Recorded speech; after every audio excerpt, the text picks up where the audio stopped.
वाल्मिक कराड जेलमध्ये असताना सुद्धा त्याच्या समर्थकांची बीड उपविभागामध्ये आता दहशत ही कायम आहे। बीड उपविभागीय पोलीस अधिकाऱ्यांच्या जबाबाने आता खळबळ माजली आहे। वाल्मिक कराड अटकेत असताना समर्थकांकडून न्यायालय परिसरामध्ये वाल्मिक कराडला सोडून द्या असे म्हणत दगड हातात घेऊन दडपण टाकण्याचा प्रयत्न केला जातोय।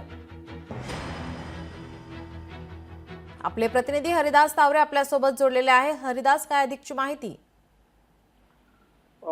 नीलमजी, या ठिकाणी नक्कीच सांगता येईल की जे संतोष देशमुख खून प्रकरणामध्ये सजा भोगत असलेले जे वाल्मिक कराड आहेत त्यांचे जे समर्थक आहेत ते या ठिकाणी न्यायालय परिसरात कराडला सोडा असं म्हणत या ठिकाणी घोषणाबाजी केली होती। याचा आपण सर्व प्रसारमाध्यमांनी पाहिला आहे। याविषयी जर सांगायचं झालं तर जे दोषारोपपत्र दाखल केलेलं आहे या दोषारोपपत्रामध्ये देखील हा जबाब नोंदवला गेला आहे आणि वाल्मिक कराड व त्यांचे जे समर्थक आहेत यांची 2014 पासून या ठिकाणी दहशत असल्याची माहिती देखील या आरोपपत्रामध्ये दाखल करण्यात आलेली आहे। या उपविभागीय अधिकारी जे आहेत त्यांनी देखील ही माहिती दिल्याचं या ठिकाणी पाहायला मिळतंय। नीलम, हरिदास, या प्रकरणात कोणाला ताब्यात घेण्यात आले आहे का? त्या संदर्भात काय माहिती मिळते?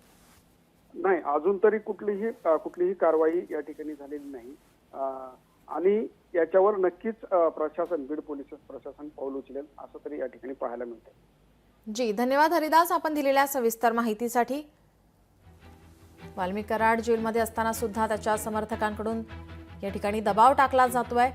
बीड उपविभागीय पोलीस अधिकाऱ्यांच्या या जबाबाने आता खळबळ माजली आहे। वाल्मिक कराड अटकेत असताना समर्थकांकडून न्यायालय परिसरात वाल्मिक कराडला सोडून द्या असे म्हणत दगड हातात घेऊन दडपण टाकण्याचा प्रयत्न केला जातोय।